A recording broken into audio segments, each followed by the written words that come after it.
Haja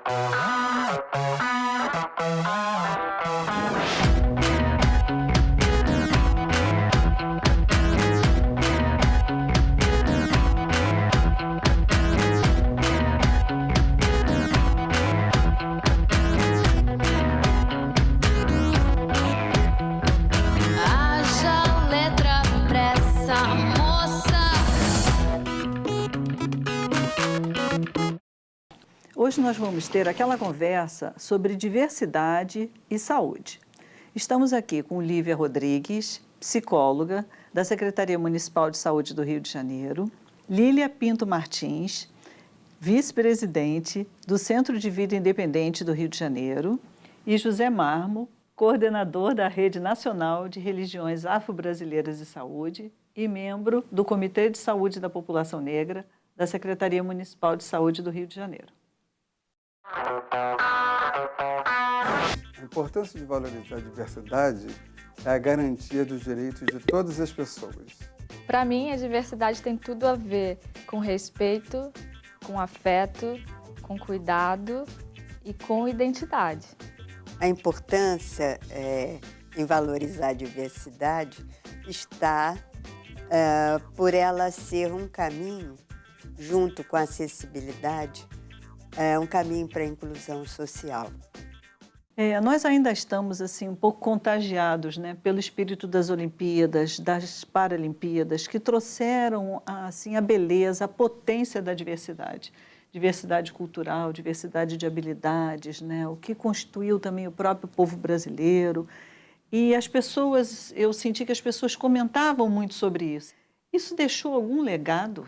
Esse legado de se ter dado visibilidade à diferença, à diversidade, eu acho que isso não se apaga.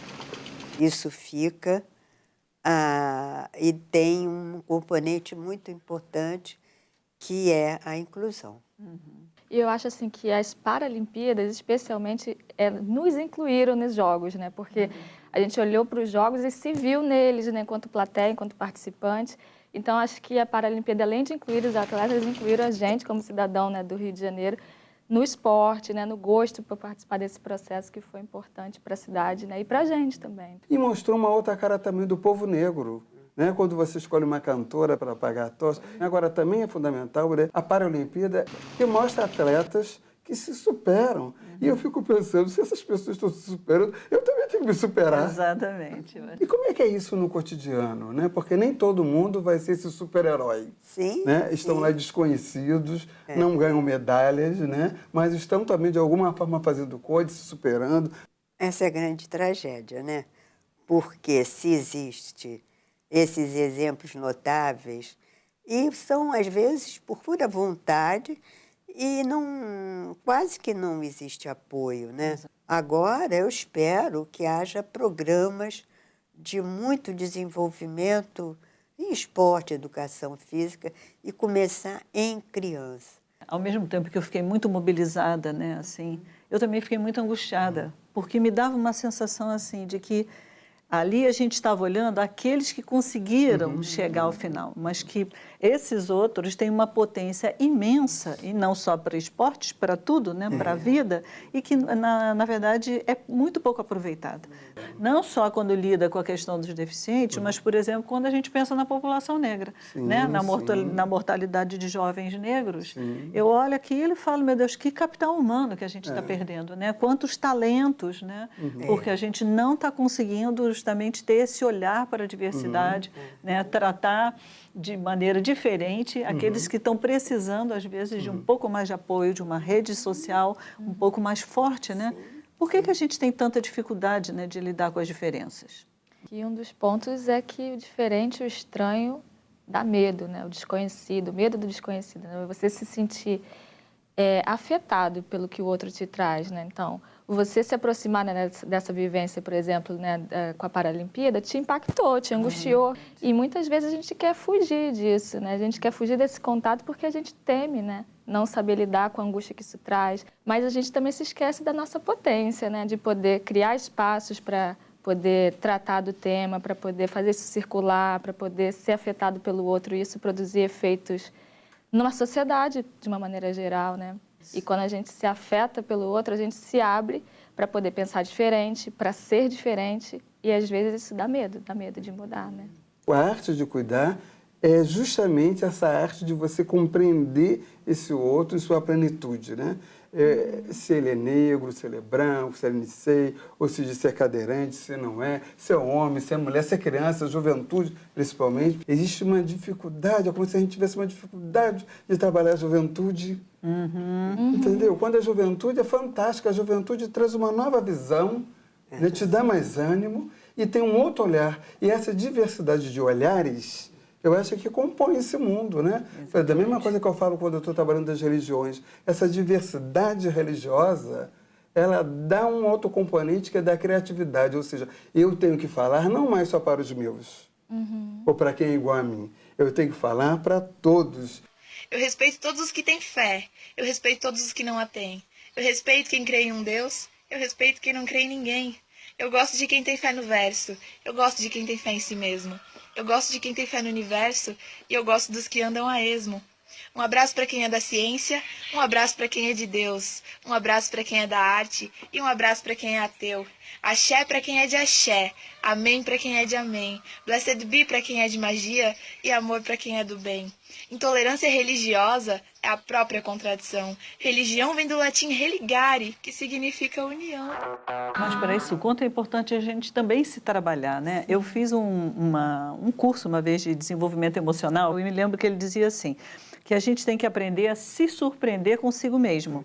Porque a partir do momento que eu percebo que eu posso ser diferente daquilo que eu tinha imaginado, eu me abro também para perceber a diferença no outro, né? Então, eu acho que a gente precisa pensar um pouco mais nisso, né? E uma coisa que o Marmo falou que é legal, né, é dessa potência que tem nos jovens, assim, de não temer tanto também, né? Essa desconstrução que vem do encontro com o diferente, né? Acho que eles se lançam mais. E acho que a gente apostar, né, nesses espaços de discussão com os jovens é muito importante, porque garante, né, que a gente possa ter uma sociedade, né, mais aberta para esse diálogo, né? Também me lembrei de uma coisa que a primeira vez que eu ouvi eu achei tão cruel, mas depois eu vi que era tão verdadeiro. Foi uma assistente social que comentou que o serviço de saúde, ele às vezes, ele julga, ele condena e ele aplica a pena.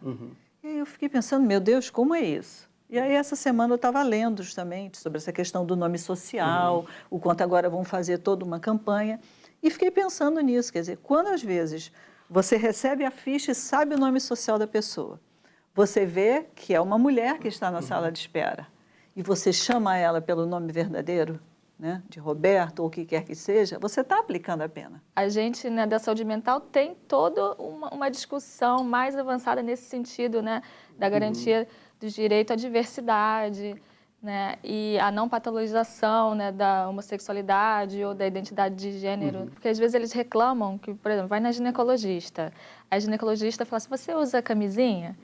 A menina diz, cara, eu sou lésbica, sabe? É um outro tipo de prática que às vezes não utiliza camisinha masculina, né? E isso não me foi perguntado, não criou esse espaço para poder falar disso. E isso afeta o meu cuidado, né? E eu não me sinto à vontade para poder dizer de mim para uma pessoa que já infere que eu sou uma pessoa heterossexual, por exemplo. Então, abrir essa escuta, né? Perguntar o que você acha, né? Você conhece isso, como é que você quer se cuidar, como é que eu posso te ajudar, o que eu posso fazer por você, trazer um pouco do outro, né, essa expectativa do cuidado que ela tem para ela, né? A pessoa com deficiência pode estar arrumada, bem vestida, com a cadeira, o equipamento bom, né, de boa qualidade, etc. E ela nunca é tomada como a pessoa que está ali para, por exemplo, pagar uma conta do restaurante. Então, são certas questões que já estão no imaginário, né, humano e que já colocam a pessoa num determinado lugar que normalmente tem uma conotação muito pejorativa. Nessas Paralimpíadas mesmo, um público que começou indo devagarzinho, depois teve uma das semanas que houve recorde, né, de público, né, até além das Olimpíadas.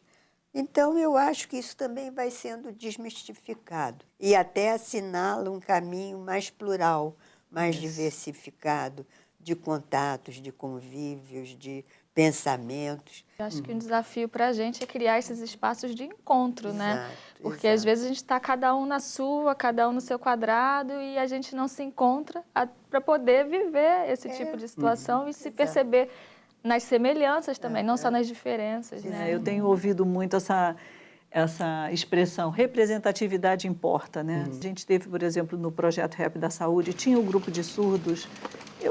Eu nunca vou poder agradecer o quanto eu aprendi com eles, né? Assim, eles trouxeram uma outra luz.